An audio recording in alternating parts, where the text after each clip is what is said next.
Line cross کر کے چلیں گے. اور دوسری بات یہ ہے کہ میں اگر آپ سے مور جلدی بھی لگوا لیتا تو پتہ نہیں وہاں سامان والے چیز پہ کتنی دیر کھڑا رہتا. فائدہ کیا ہے ان جلد بازیوں کا؟ اس میں مثلا کیا ہو جائے؟ اس بھاگ دوڑ کا کیا نتیجہ ہے؟ جب آپ بردبار ہوتے ہیں. ہمارے یہاں کا بڑا مسئلہ ہے، گھروں میں بھی باہر بھی سب کو. بچیاں ان کی شادی ہو کے آتے ہی وہ چاہتی ہیں کہ میرا فٹافٹ قبضہ ہو جائے گھر میں. ہر چیز جو ہے نا وہ بالکل میری مرضی کے مطابق ہو. اور گھر میں سے بھی کچھ لوگ ایسے ہوتے ہیں بڑے بزرگ جو چاہتے ہیں اس بچی پر ہمارا قبضہ ہو جائے، ہمارا حکم چلے. اس جنگ کے اندر کئی دفعہ رشتے تو ہار جاتے ہیں لیکن کسی کا کوئی فائدہ نہیں. اگر وقت گزارا جائے تو ایک ٹائم آتا ہے جب اللہ تعالیٰ ہر شخص کو اس کا نصیب اس کے دروازے پر عطا کر دیتا ہے. حلیمی، ٹھہراؤ، حوصلہ. یعنی آپ کسی دشمن سے تابڑ تو گفتگو بھی کریں گے نا تو کئی دفعہ وہ تو جس طرح کا ہوگا آپ کا بھی وقار خراب ہو جائے. کچھ لوگوں کو میرا سلوٹ کر دینا چاہیے، کہنے چاہیے یار جس نہج پہ تو اتر کے بات کر رہا ہے. یعنی کچھ بندے بدتمیز ہیں تو آپ اگر ان کو جواب دیں گے تو پھر آپ کو بھی اس لیول پہ اترنا پڑے گا. لہٰذا ایسے لوگوں کا جواب یہ ہوتا ہے کہ یار تیری حیثیت نہیں ہے، ہمارا سٹیٹس نہیں ہے تیرے جیسے آدمی سے بات کرے، تیرا وہ لہجہ نہیں ہے. وَإِذَا خَاطَبَهُمُ الْجَاهِلُونَ قَالُوا سَلَامًا. جب جاہلوں کے ساتھ مقابلہ ہو تو انہیں سلوٹ کیا جاتا ہے. ہم یہ کرتے ہیں کہ ہمارے شخص کی سطح پر اتر کر اس سے کلام کرتے ہیں. میرے عزیز بھائیو، آپ اتنی بڑی تعداد میں ہیں، آج اپنے دل کے اندر یہ تہیہ کر کے جانا کہ ہم نے بردباری. حضرت بلال حبشی رضی اللہ تعالیٰ عنہ کی ذمہ تھا نبی پاک علیہ السلام کے مہمانوں کی دیکھ بھال. اور یہ دیکھیں کتنی بڑی سعادت ہے، حضور نے سارے معاملات کی کنجیاں سیدنا بلال حبشی کو عطا فرمائی. حضرت بلال کو پتا تھا پیسہ کہاں سے آنا ہے، کہاں لگانا ہے، کیا کرنا ہے. مہمان آتے تھے تو آپ کو پتا ہے حضور کا فقر مبارک اختیاری ہے، پسند ہے نبی پاک. ایک یہودی تھا، بلکہ یہودیوں کا عالم تھا. اس نے ایک دن حضرت بلال حبشی سے کہا کہ مجھے پتہ چلا ہے کہ آپ حضور کے مہمانوں کے لیے سارے بندوبست کرتے ہیں اور بعض اوقات آپ قرض بھی لیتے ہیں، تو میرے پاس کچھ اضافی پیسے پڑے ہوتے ہیں، مجھ سے قرضہ لے لینا. حضرت بلال نے کہا ٹھیک ہے، قرضہ اس سے لے لیا. ایک مقررہ میعاد، ایک وعدہ اس کے ساتھ طے ہو گیا. سیدنا بلال حبشی رضی اللہ تعالیٰ نے وہ پیسے لا کے مہمانوں پر خرچ کر دیے. ابھی اس وعدے میں نا پیسے لوٹانے میں کچھ دن باقی تھے. نبی کریم علیہ السلام، سیدنا فاروق اعظم، چند اور صحابہ مدینہ منورہ کے ایک چوک میں موجود تھے تو وہ یہودی مطالبہ کرنے آ گیا. آپ کو میری پوری بات کی سمجھ آ رہی ہے؟ یعنی ابھی جو معاہدہ ہے، جو طے شدہ تاریخ ہے، اس میں دن باقی ہیں. اس نے آگے کہا میرے پیسے دیں. تو نبی پاک علیہ السلام نے فرمایا ابھی تو وعدے میں وقت باقی ہے. اس نے معاذ اللہ سخت باتیں کرنی شروع کر دی، سخت. اب آپ کے پاس دلیل بھی ہو، آپ سچے بھی ہو، وعدے میں ٹائم بھی ہو، تو کسی کی سخت بات سنی جاتی ہے؟ جہاں وہی بات آئے گا تو دیکھی جائے گی تیری اتنی ضرورت ہے. اب جب اس نے سخت بات کی تو سیدنا عمر فاروق نے تلوار پہ ہاتھ رکھا. حضرت عمر ہے نا، شیر ہے نا اللہ رسول کے، ہاتھ رکھا تلوار کا. نبی پاک علیہ السلام نے فرمایا عمر جلدی نہ کر. بڑی بردباری سے، حلیمی سے، اطمینان سے، سکون سے. حضور فرمانے لگے عمر اس نے پیسے لینے ہیں، وہ مطالبہ کر سکتا ہے، تمہیں چاہیے تھا کہ تم اسے کہتے ذرا نرمی کر، مجھے کہتے پیسے ادا کر دیں. حضور فرمانے لگے اب اس طرح کرو، اس کے ساتھ جاؤ، فلاں جگہ کھجوریں پڑی ہیں، جتنا اس کا قرض ہے اتنی کھجوریں توڑ کے دے دو. یہ جو تم نے تلوار پہ ہاتھ رکھا ہے اسے ڈرایا ہے، تھوڑی کھجوریں زیادہ بھی دے دو. آپ کا بردبار ہونا، حلیم الطبع ہونا، مزاج میں ٹھہراؤ ہونا، سکون ہونا، یہ بڑا بندے کو نا وفادار بنا دیتا ہے. آپ ہر شخص کے لیول پہ اتر کر جھگڑا نہ کریں. میں نے دیکھا ہے سیانا میرا آدمی بچوں کے ساتھ بحث کر رہا ہے، سمجھدار آدمی ہو کے ایک نادان سے گفتگو کر رہا ہے.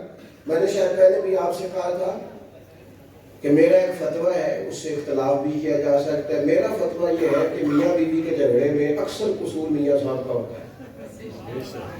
ہو گیا انہوں نے لاکھ کے انہوں نے ہاں میں پتا سی یہ جتنے ہی فتویٰ دیتے ہیں اتنے ہی حال ہوا ہے۔ میاں بیوی کے جھگڑے میں نا زیادہ تر غلطی میاں صاحب کی ہوتی ہے۔ کیوں بھلا؟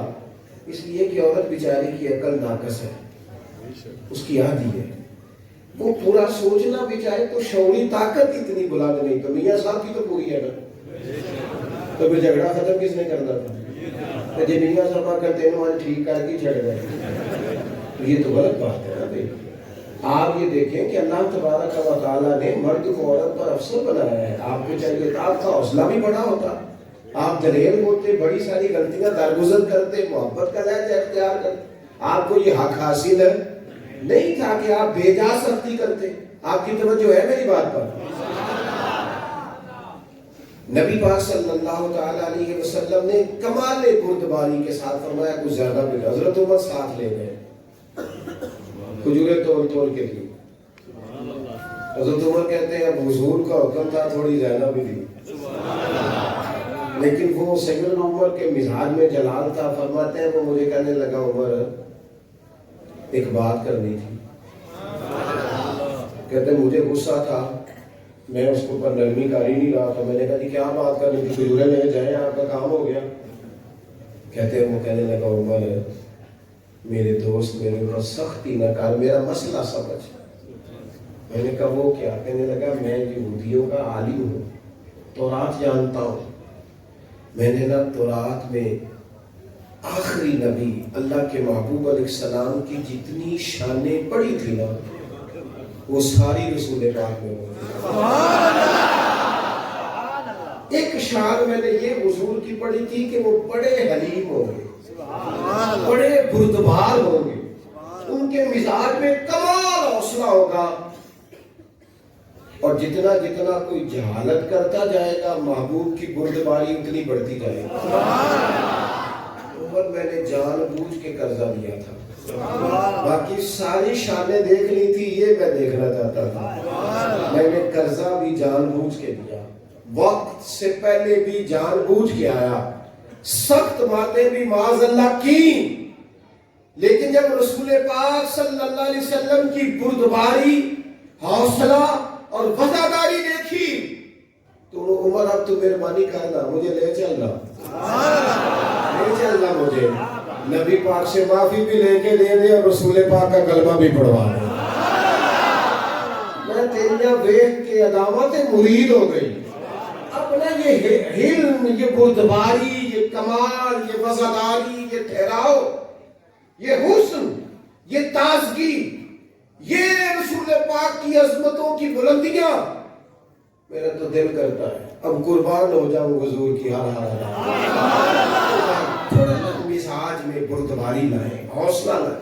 کوئی ضروری ہے ہر سوال کا جواب ہم نے کہنا ہے؟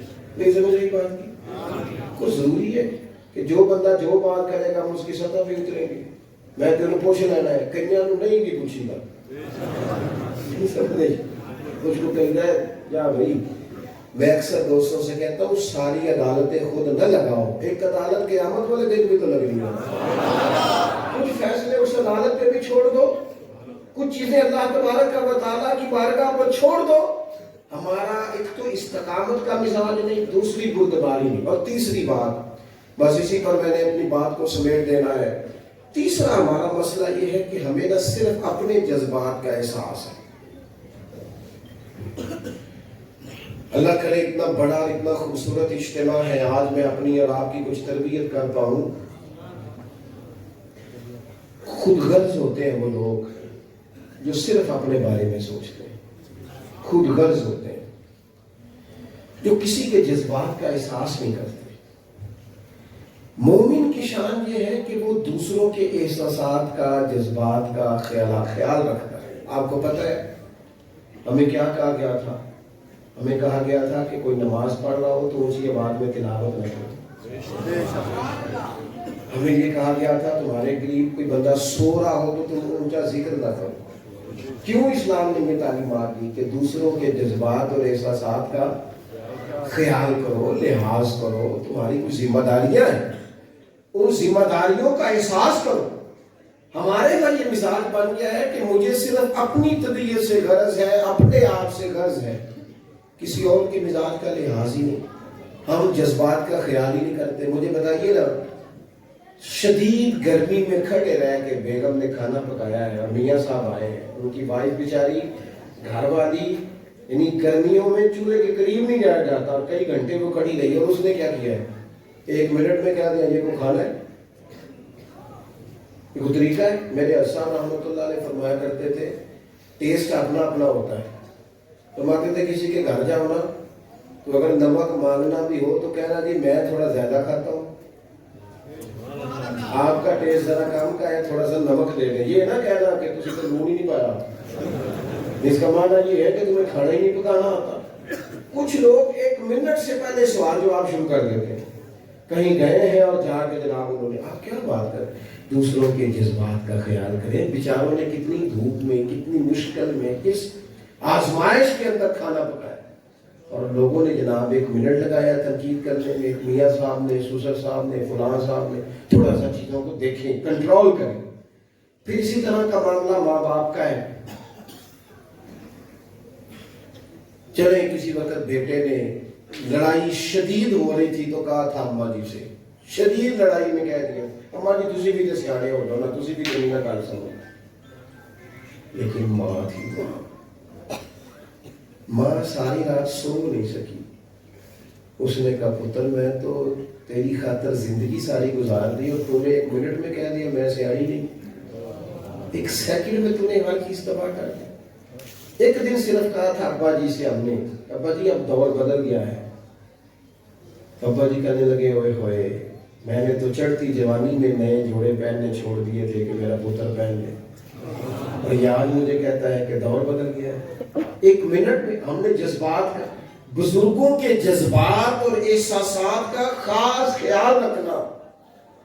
میرے نبی پاک علیہ السلام تو دوران نماز بھی خیال کرتے تھے، دوران نماز بھی۔ سبحان اللہ، اللہ کرے میں آپ کو سمجھا سکوں، اللہ کرے وہ تاثیر ملے کہ بات دلوں میں اترے۔ حضور فرماتے ہیں لوگوں میرا دل کرتا ہے میں لمبی نماز پڑھاؤں، لیکن پیچھے سے کوئی بچہ رو پڑتا ہے، میں سوچتا ہوں اس کی ماں کو تکلیف ہوگی، لہذا میں رب کی نماز مختصر کر دیتا ہوں۔ نماز کے بھی جذبات کا احساس، اور ہم کچھ لوگ کہتے ہیں میں سنانیا نے 4 پھر بولیا نہیں، وہ کہنے والے تو کہہ ہی دیتے ہیں، سننے والے کمال کرتے ہیں۔ تھوڑا سا نا احساس پر، ہر شخص احساس پر۔ یہ میں محافل میں جاتا ہوں نا تو بعض اوقات میں بڑی گزارش کرتا ہوں نقیب محفل سے، میں کہتا ہوں یار آپ لوگ تنقید کر دیتے ہیں، کہتے ہیں تو تو سو کی نہیں جی، تھی سے آپ کی نہیں چک دے گی، تھی تو سبحان اللہ ہی نہیں آنے دی، دیکھو نا جی تھی تے میں نہ زور کو خدا کے بندے، تو کیا بات کرتا ہے، تو اوپر گلے میں پھول ڈلوا کے آیا ہے، تو نظر نیاز لینے آیا ہے، یہ تو بیچارے سارے فی سبیل اللہ ہے، سبحان اللہ، اللہ رسول کی محبت میں آئے ہیں، پیار سے آئے ہیں، اور تو نے 1 منٹ لگایا اور تنقید کر کے دیکھے نا، میرے مدرسے کے باہر یہی لکھا جائے گا بانی پیر صاحب، لیکن جس بندے نے جگہ خریدنے میں مدد کری وہ بھی تو کچھ نہ کچھ حق رکھتا ہے کہ نہیں، اس نے بنانے کے اندر شانہ بشانہ جو لوگ رہے وہ بھی تو کوئی حق رکھتے ہیں کہ نہیں۔ اگر رات کو 2 بجے جب سریے کا ٹرک آیا تو جو لوگ رات کو اٹھ کے اسے اتروا رہے تھے ان کا بھی کوئی حق ہے کہ نہیں، لیکن ہم جذبات کا، احساسات کا خیال رکھتے ہیں۔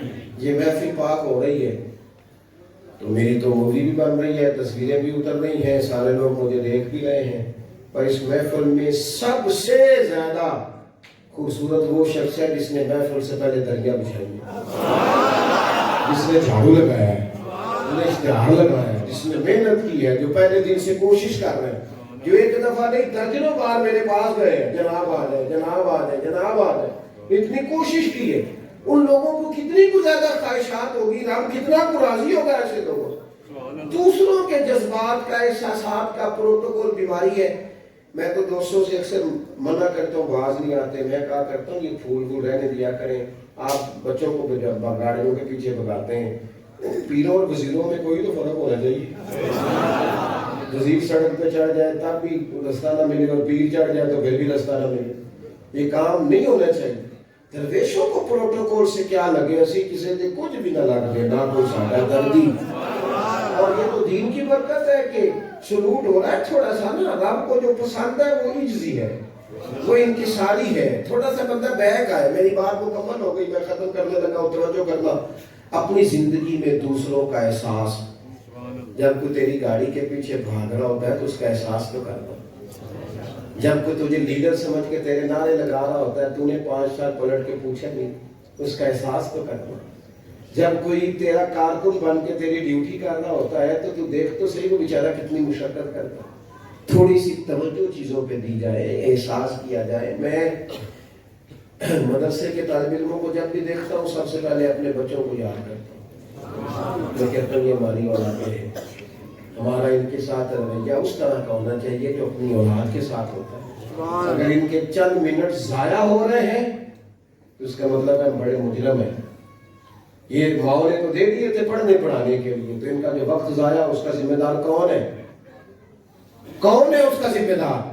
احساس جب تک دوسروں کا پیدا نہیں ہوتا اتنی دیر تک انسان. دیکھے نا حضور نے کتنا بڑا دستور دیا ہے, اتنی بڑی بات کہیں نہیں ملے گی. محبوب نے فرمایا میرا مومن ہی وہ ہے جو اپنے لیے پسند کرے وہی اپنے بھائی کے لیے بھی پسند کرے. تعریف ہی یہ کر دی مومن کی. اور تو کیا کرتا ہے, میں کیا کرتا ہوں, خود غرضی کی زندگی جیتے ہیں. ہمارا مزاج ہی نہیں ہے کہ ہم دوسروں کا احساس کریں. سیدہ طیبہ طاہرہ حضرت عائشہ صدیقہ ام المومنین رضی اللہ تعالی عنہا, صدیق باپ کی صدیقہ بیٹی سیدہ عائشہ صدیقہ رضی اللہ تعالی عنہ کہتی ہیں ایک دن نبی پاک علیہ السلام مجھ سے فرمانے لگے, عائشہ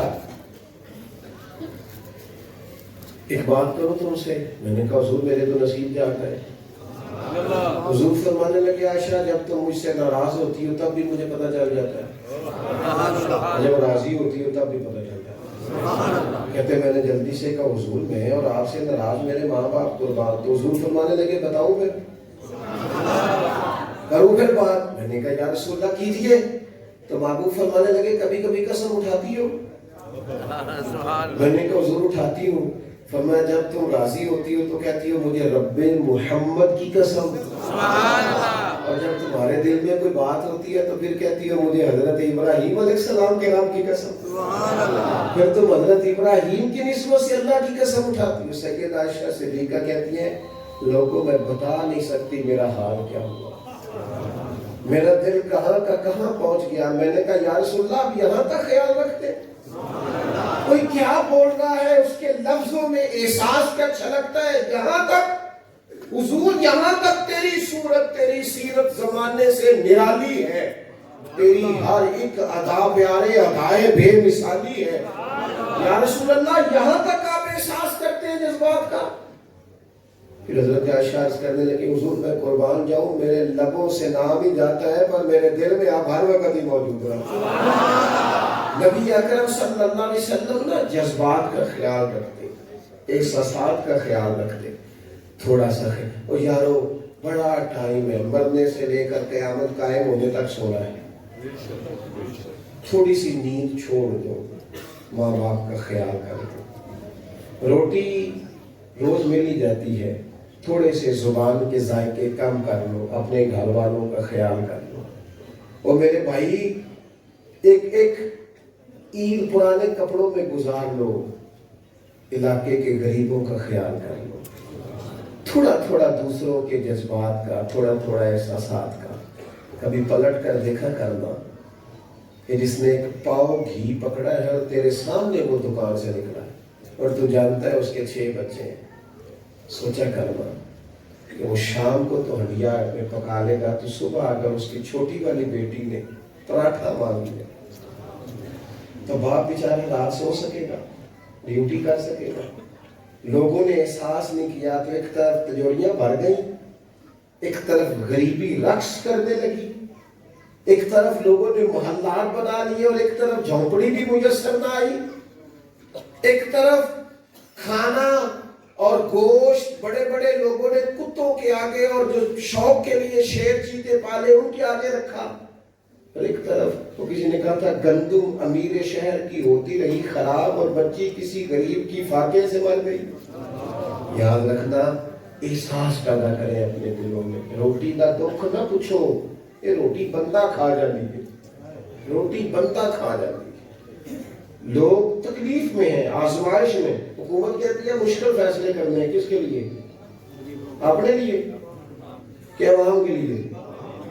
بڑی تکلیف میں لوگ. لیکن میں نا ایک بات پوچھتا ہوں، میں بڑا سفر کرتا رہتا ہوں. جس دن پیٹرول نہیں مل رہا تھا مجھے اس دن منڈی ازمان جانا تھا.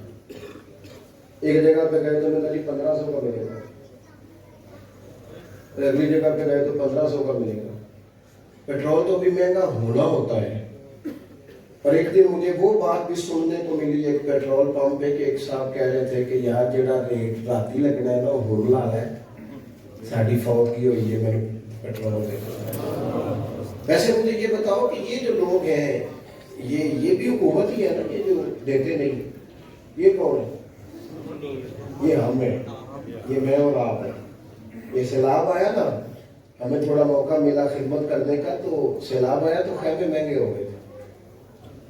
پیناڈال کی دوائی کی ضرورت تھی تو وہ شار کر دی، لوگوں نے مہنگی کر دی. انہیں آتا نہیں دنیا میں کوئی فن تم ہو، بیچ کھاتے ہیں جو بزرگوں کا کفن تم ہو. اقبال کہنے لگے لاشوں پر بھی سودے کرو.